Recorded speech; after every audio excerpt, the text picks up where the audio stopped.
when my friends and my clients find out I did this, they're going to say, what? Yeah. Right? I'm surprised. Yeah. Because of what your work life is, right? Exactly. Yeah. Yeah. Yeah, for sure. And just my lifestyle in general.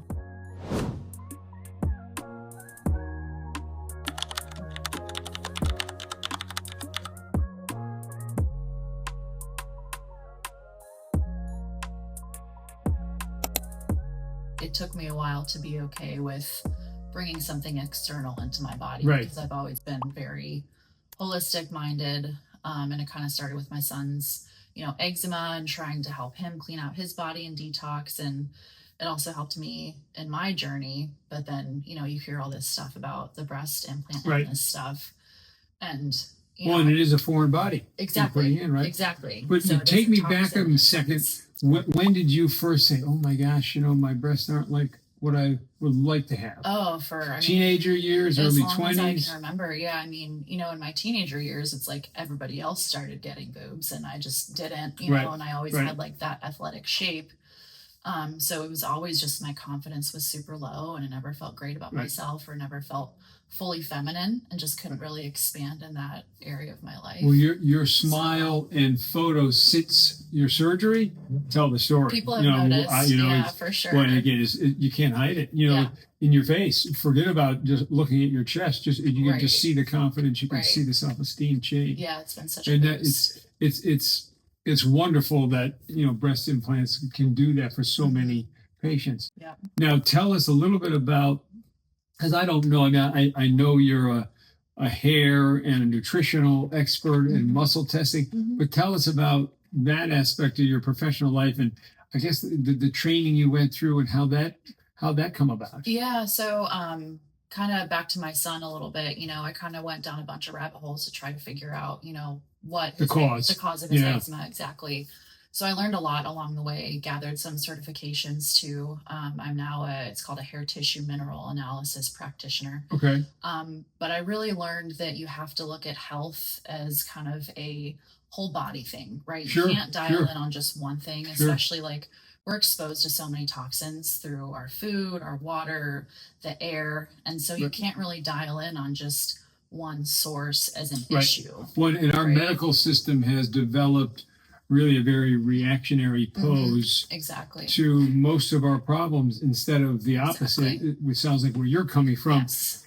How do we prevent this? How do we change it? Exactly. And that's why looking at the whole body is so important, and all of the layers, and from an energetic standpoint, it's like if you have fear surrounding anything in your life, that's what's going to fuel the outcome, right? That's what's going to manifest in the physical reality. So, before going into the surgery, I really had to do a lot of internal work, accepting that this was okay, and this was going to actually expand me on an energetic level instead of limit me and introducing all that fear, so.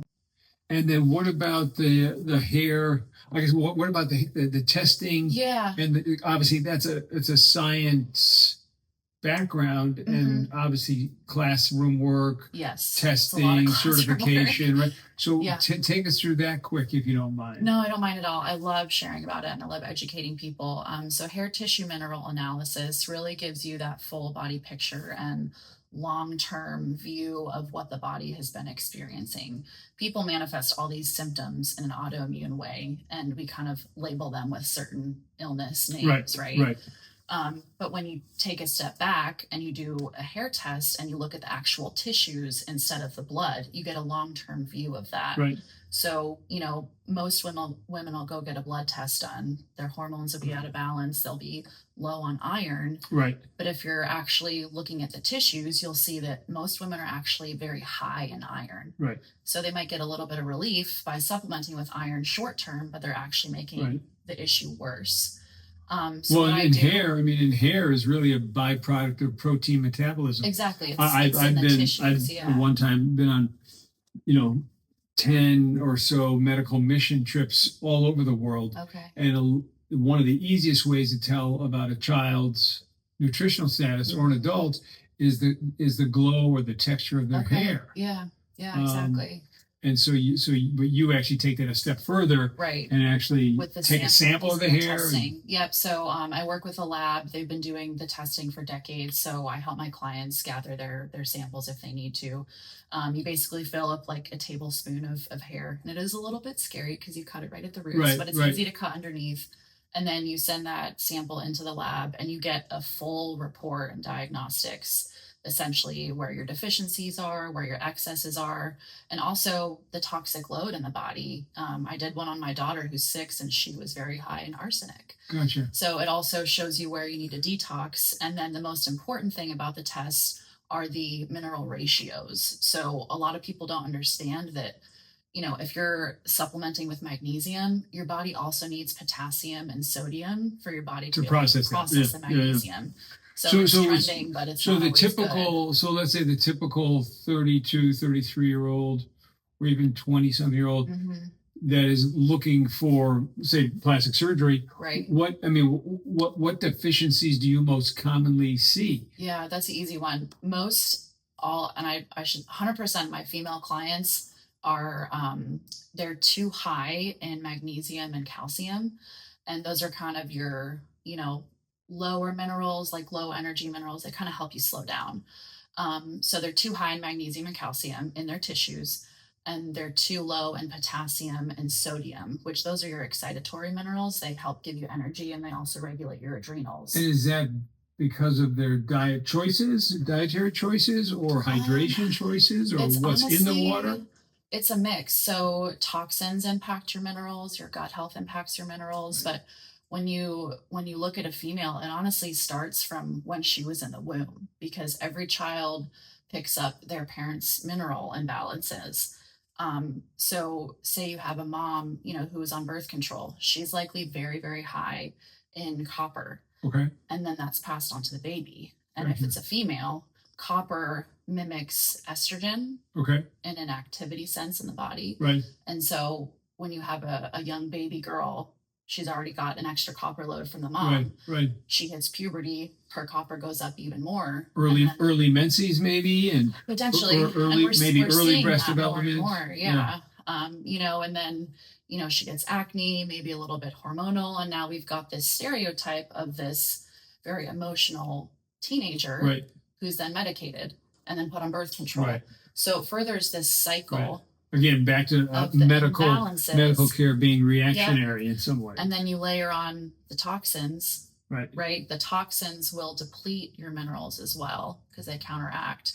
So then you kind of have this perfect storm for health crisis that we're labeling. So your typical patient, let's say again, 30 something year old, how long does it take you and her to sort of figure out, diagnose, if you will, and then make the appropriate changes? And are the changes mainly dietary, or are they medicines as well? They can be both. So it's difficult with our food these days because the soil is so depleted in minerals. So it is hard to get the minerals that you need to correct certain mineral deficiencies. Right. So what I do for my patients is very quick to get the results. The lab turnarounds are super easy. I read the report results with them, and then the lab also has their own line of supplements that are great because they know exactly which minerals need which vitamins to be able to properly be absorbed in the body. So the supplement plan can be a little bit rigorous, but I will say I did a full workup for myself and a supplement plan, and after 6 months, I was sleeping better. My sex drive went through the roof. My adrenals started finally functioning. My acne disappeared. And it was wild that, from where I had started to that 6 months later, I was a completely different person and just so much more regulated. Now, again, supplements are in some ways necessary in our society, right? Yeah. But are there also, and my wife is very prone to say that, eating healthy in America is expensive. Yeah. But can the food we eat and the food we don't eat be a substitute for the supplements, or at least limit the supplements if I'm eating the right fruits and vegetables from the right source? I would say they should not be a substitute if you do want to improve your health, and correct those deficiencies and excesses. Like, This day and age, it's not really possible to do that with just food. Okay. However, obviously some foods are higher in certain minerals Right. and lower in certain Right. minerals. So the lab that I work with, within their report, they'll actually recommend, hey, eat more almonds, Gotcha. eat less Okay. salmon, Okay. that kind of Okay. thing. So it's pretty, it's very pragmatic, and it's Mhm. very easy to implement. Exactly. It's not It hours and is. hours of Not at all. learning this, that, and the other thing, and, Not at all. buying all these supplements. Correct. Yeah. I mean, that, because again, there's obviously, to all things, there is a scientific side, and then there's the reality and putting into action side. And, it sounds like, I think that's important to implement these kind of changes. Absolutely. And we're at such a place in society now that, we all want to live healthy. We all want to live long, as long as the quality of life is there. Exactly. Yeah. But it's crazy to me that, we also can, we're capable of eating ourselves to death as well. Yeah, exactly. Exactly. So back to yourself. I mean, did you toss and turn at night about, oh my God, I'm going to do this breast dog, and or what are my friends going to say? Yeah. Tell us about that. It took a little while. So I had to do quite a bit of internal work. I really wanted to make sure that I was doing it for myself and not to make anyone else in my external world feel a certain way. So I did a lot of work to address why I felt so bad about myself. Okay, why did I not love myself? And I got to a place where I was able to address, that root cause and truly shift my inner world and love myself for who I was. Even though I did want to make a change to my body, I was okay with those two things existing at once. Okay, making the change, but also, hey, I love my body and accept my body as it is right now. And it's not perfect. I still struggle with it. I think it's never 100% healed solution. But I did really want to make sure that internally I was content with who I was and accepted myself. And that's when I recognized the shift in the lesson, because I tried to do natural breast enhancement for a really long time. Oh, okay. For a really, really long time. I tried herbs. I tried the breast massage. Okay. I tried balancing my hormones. I did all those things, and I just got so caught up. Weightlifting in there too? Yeah, I was weightlifting. Yeah. But I just got so caught up that I had to do it the natural way, because this bringing implants in my body was, a liability and scary and more toxins and all this thing. And then I kind of shifted and realized that, hey, maybe the lesson isn't to stay 100% natural. Maybe the lesson is shifting this belief within myself and being okay with, bringing something external into my body and not making a fear-based decision, right? Because the fear is going to drive either. No, and fear really plays well on social media. I'm very quick to say, and I've said it 3 times today already in my hours, that 95% of women with breast implants are happy with their implants. But then you turn to social media, and there's so much, and again, negative things get amplified more than we want them to. Right. But there's the breast implant illness, or the anti-implant sentiment out there. Right. That again is, I think there's some truth to breast implant illness. Certainly, I've taken care of patients with it, but I think at the same point, it's magnified to an extent that it shouldn't be. Yeah, absolutely. Obviously, if you have an illness from an implant, or from not having the right, element, or too much of an element, the person who has that, it's problematic. But at the same time, it seems like it's quite loud and noisy, and I think it's more negative of an impact on women than I think it should be. Right. And certainly, you've lived right through that. Absolutely, yeah. And I've seen both sides. I've been on both sides of it, right? And that's why I firmly believe that you do have to look at the whole picture of health, because it's like, okay, a woman gets breast implants and then she starts experiencing autoimmune symptoms. Okay, well, are you looking at just the implants, or are you looking at her whole health history and her mineral levels? Right. How many kids has she had? Is she way more depleted on potassium than a woman who hasn't had kids? Nothing happens in a vacuum. Exactly. Or in isolation. And I think most people are so hungry for answers right? That they have to label it something. They have to label Absolutely. their illness Absolutely. something, but then that kind of becomes their identity and the answer. And it's like you truly have to look at the whole picture of health. Well, and women's health across the board has really been, under treated, under listened to, Right. whether it's heart disease or breast disease. I think societal shifts are starting. Yeah. Maybe 50 years after we want them to, but I think women are becoming empowered, and women's health isn't the same as men's health. Right. And it's an important distinction, and certainly, give you credit for bringing some of that stuff to light, for sure. Yeah, thank you. I saw a gal today. She's tried HRT.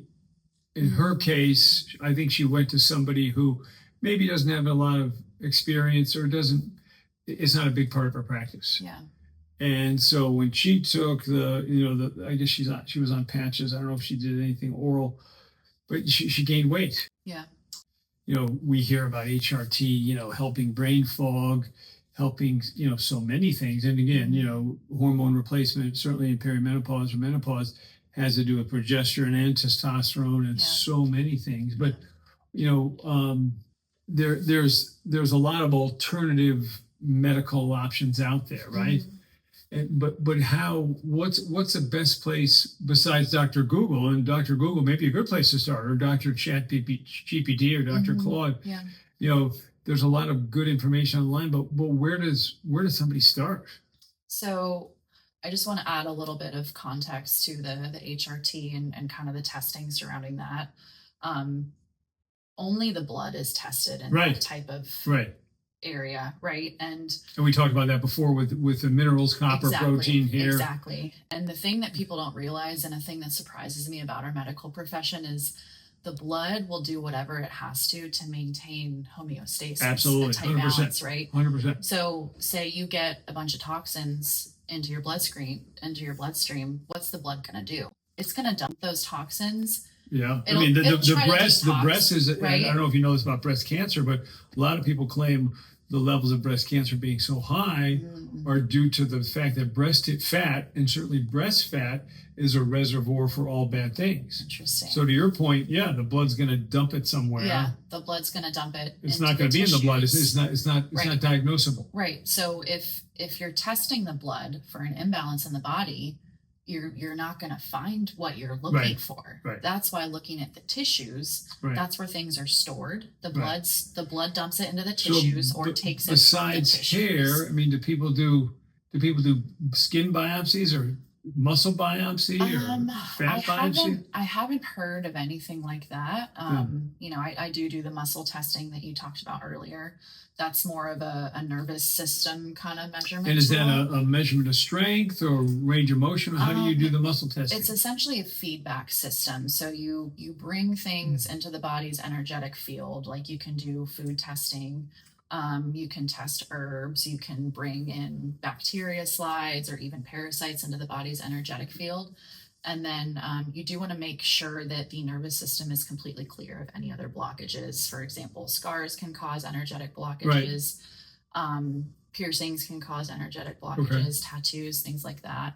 So you do want to make sure that the nervous system is clear before you do the muscle testing. But then you have the practitioner whose nervous system is also clear, essentially test the feedback of the arm. Okay. So it is a little bit on the woo-woo side for people studying it, but it's tried and true. It's people amazing. Thought the same thing about acupuncture or cupping. It's along the all same that. lines. It's not Western medicine. Right. For sure. There's a lot of other kinds of medicine besides Western medicine. Exactly. Yeah. But just back to the HRT really quick with the blood. Minerals regulate every single process in the body. So they regulate your hormones, they regulate your sleep. Anything you can think of is regulated by your minerals. So if you're looking at the blood, you're not going to find the issue. And if you're only doing HRT, it's a sub-segment. Correct. And if you're not correcting the minerals in the body's not going to be able to heal its systems and its processes. It may not be able to even sort of react or Right. make out from the HRT the way it should be. It's not going to maximize that treatment. Right. So I could guarantee without even looking at a hair test that your patient on the HRT therapy is high in magnesium, high in calcium, high in copper, and very, very low in potassium and very low in sodium.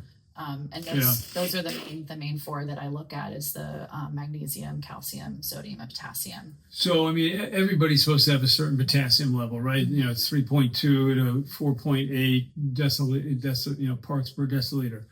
So you're not going by the serum level of potassium. Correct. So what level are you going by? I look at mainly the ratios on the report. And is it from hair? It is from primarily? hair. Okay. Yeah, it's from hair. It's all on the report. So how do you increase someone's potassium level? So that's where the supplementing comes into play. I mean, you can try it with foods, but that's going to take a lot longer than adding in supplements. So the protocol that I put my clients on is a three times a day supplement plan. Okay. And depending on how deficient somebody is, kind of determines how many supplements they need. Typically, you know, moms who've had babies are way more depleted out of all my clients. You know, the baby's going to get what it needs, right? So it's going to pull from the mom's stores. You know, and then the mom's breastfeeding and she's getting further depleted. And then you have a mom who is hitting postpartum depression and anxiety.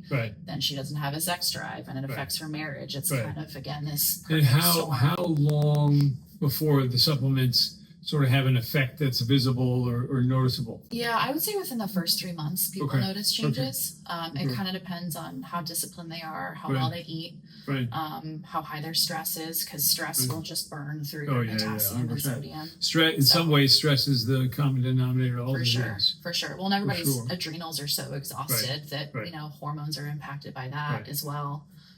So yeah, I always try to stress to people who are having any health issue of any kind, stop getting a blood test, get a tissue test so we can look at the full picture and the root cause and regulate your systems. So what's the list of tissue tests? Obviously hair. I haven't heard of any other tissue tests. Primarily hair. Yeah. And again, you know, hair is a byproduct of, you know, protein metabolism. So it's significant, you know. Right. But I mean, your hair holds years worth of information. So if I took a hair test from my ends, this would be however many years ago. But if I'm going at the roots, that's going to give you the most recent picture of what you need. So I started taking oral collagen supplements. Okay, awesome. And at the same time, I increased my protein intake, you know. So from that, I mean, I certainly can tell my nails and hair are better. Right. Now, I'm lucky that I have good hair anyway, you know. But I mean, I definitely can tell a difference. That's awesome. Now, is it from the overall protein? Is it from the collagen? You know, I'm still sort of researching and thinking about beef-based, marine-based collagen. Do you take any collagen supplements? I do, and I would recommend animal-based because it's easier for your body to convert. Well, there's plant, marine, and beef, right? That's what I've seen. Right. Yeah. But that definitely, for me, I've definitely gained weight. You know, I'm trying to gain muscle that maybe I had at one time that I don't have anymore. You know, so. But, you know, I guess I'm interested for myself. I'm also interested in my patients. There's a part of me that sort of wants to be, you know, more nutritional based, life coaching based. Absolutely. You know, ODU just started a new master's program in nutrition that I'm thinking about taking. Nice. You know, that's cool. That's awesome. And then again, you know, our med spa is primarily, you know, skincare and then, you know, treatments. But, you know, a lot of med spas are treating people with GLP-1s. They're treating people with hormones and peptides. Yeah. Have you gone into the peptide world at all? Yeah, I've dabbled a little bit. I've mainly been focusing on the minerals. Yeah. But I think peptides are, again, you use hocus pocus kind of, you know, stuff. Is definitely at that phase, but that's how it goes. You know, there's a zealot phase that, you know, that's still in, you know? I think from my male clients, what I typically see is they have a hard time like calming down because they're high in potassium and sodium, and because those are the excitatory minerals. Well, caffeine actually depletes potassium. Okay. So if you're a woman with low potassium levels, you want to try to avoid it as much as possible. You know, but most of my male patients need help with lowering their potassium Yeah, and yeah. sodium and increasing their calcium and magnesium. And there was a report, I can't remember the exact numbers on it, but it essentially showed that men were having a higher rate of heart issues. And it's because their Excitable. their magnesium levels were so low. And we know that magnesium relaxes muscles. So they were getting a lot of heart issues because the muscles were just like tensing up and the men couldn't relax. So, and men, men are mostly like, not all men, but a lot of men are kind of type A, just driven Oh yeah, and yeah, like yeah, have yeah, a hard yeah. time Yeah, calming down. And yeah.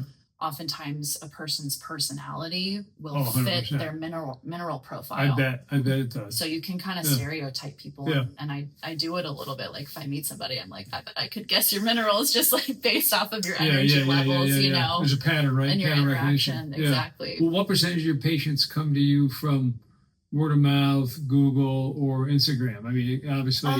I'm not big on social media. It takes away a lot from mothering, so I try to just do word of mouth. Yeah. I really started off with friends and family and kind of just expanding from there. Right. And now I'm working a little bit more locally and just kind of meeting people at the gym. And I do like it to be a little bit more personal too. So is there a regional or national network of people just like you? There are. Mm-hmm. Yep. So I was the practitioner that I was trained by. She's a homeopath by trade, but she's incredibly well versed. And then the lab that I go through too is amazing. They're called Trace Elements Lab. They're based out of Texas. Gotcha. But they have a whole network of practitioners.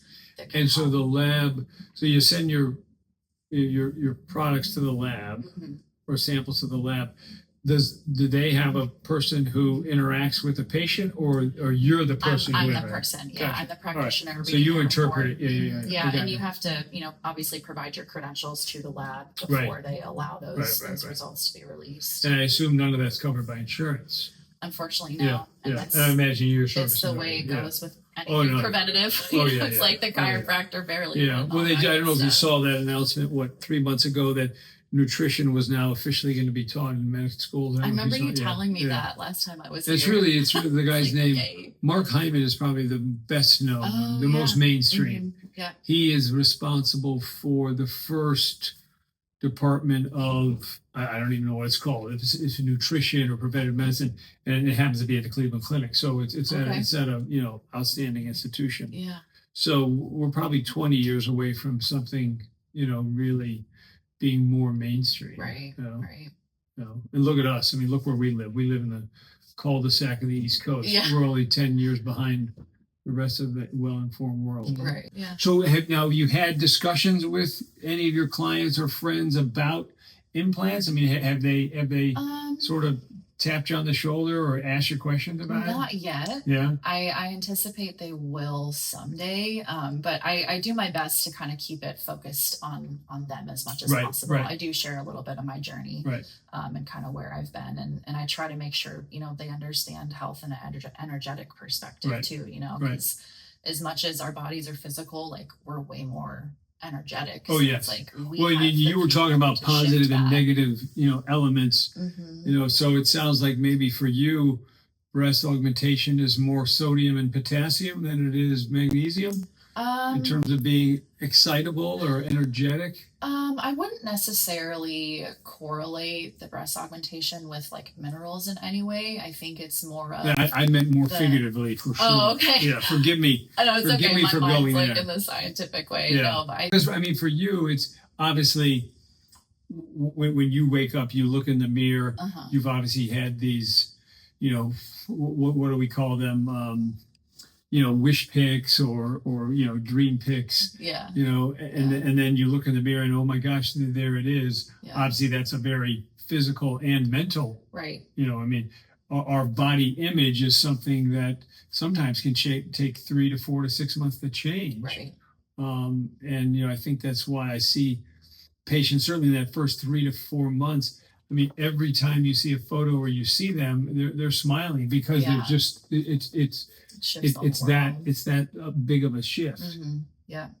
I've definitely experienced that, and that kind of triggers my memory too with just the journey of the natural breast enhancement. It's like I was trying to manifest that for myself, right? But I wasn't able to shift completely my mental state in order to see it physically, right? It's Okay. like, Okay. it's not necessarily that seeing is believing, but when you approach it in an energetic way, Right. right, it's believing is seeing. So you have to believe it first and then see it. And Yeah. I wasn't ever able to make Yeah. that shift. And That I was makes just sense. spiraling Yeah. more into the Yeah. negative energy. Right. You know, and that's when I had Yeah. the perspective shift and kind of the divine intervention, if you will. Yeah. You know, that like, hey, it is okay for you to do Yeah. this. Like, it is okay to Yeah. gift yourself And- this. Right. And back to what you said, I mean, women, so many of much of the time, even pre-marriage and pre-kids, you know, they think of others first. I mean, you know, Right. certainly women in many ways are the more selfless sex. Yeah. No doubt about it, or selfless gender for sure. But how has your new body image or new energy, it must change the way you interact with your family, your clients, Yeah. everything. It definitely does. You know, the way I approach life, it's completely changed. Like, I've noticed just even when I get ready in the mornings, like, I don't have this kind of weight over Or- me yeah, right. of having to like wear a super padded bra to like balance out my body so I do feel feminine. It's like, no, I already feel feminine, so I can help that expand into other areas Right. of my life, you know. And it's truly does just feel like a weight has been kind of lifted off of my shoulders, and I'm so grateful That's awesome. that, That's that I awesome. did this for myself. No, and plastic surgery, back to what you said, something you said earlier. I mean, plastic surgery truly is only for the patient. You know, it's not for the patient's significant other Right. or girlfriends or family. It's only for the patient. Right. But some people have a hard time honing in on that. Yeah. You know, It's for a sure. hard shift for sure. I mean, I think especially with the pressures on women, it's like you see all these influencers on social media and Hollywood, and it's like women, I'm sure men are pressured with it too, but you feel this pressure to look and be a certain way. Right. You know, Right. so it's like, okay, if you're not asking yourself why do I feel so bad about myself? Right. What is the root cause? Okay, I never learned to love myself, you Right. know, probably originating in childhood. Right. And that's where I went all the way back to. Right. Okay, originating in childhood, how can I fix this Right. this root cause and Right. shift my internal world to Right. make sure that I'm not doing this for anybody else? But it's Well, it's not a linear process No, by any means. no, by not. And again, I mean, I guess I feel so lucky to hear your story and fortunate that you chose, my practice to come Yeah, to. me too. Because I mean, I'm so I guess thankful. I'd like to think I live an impactful professional life. Yeah. And, the proof is right there in your smile, Yeah. for sure. Yay. It's awesome. It's awesome. Huh. So yeah, it's cool stuff. I love it, and I try to help people in a preventative, type Right. of mindset. No, I mean, Reactive. we're gonna need to take two, at some point. Maybe a year after your surgery, we can revisit the Yeah, whole thing. that's a good idea. And then if we wanted to get people to you, how would we do that? My business is called Mineral Medicine, but my website is Yeah. Mineral Mama Medicine. Okay. I love to help people Yeah. and kind of use what I've been through to help people. And I think we should all be able to thrive and enjoy our bodies. You know? Yeah, no, I mean, again, it's about quality of life. I mean, we live in a great time. We live in a great Right. country. Right. We're lucky. I'm lucky to be a plastic surgeon. I mean, it's a great time to be alive. There's also that crazy side that we try to ignore right now. That's going on all over the place.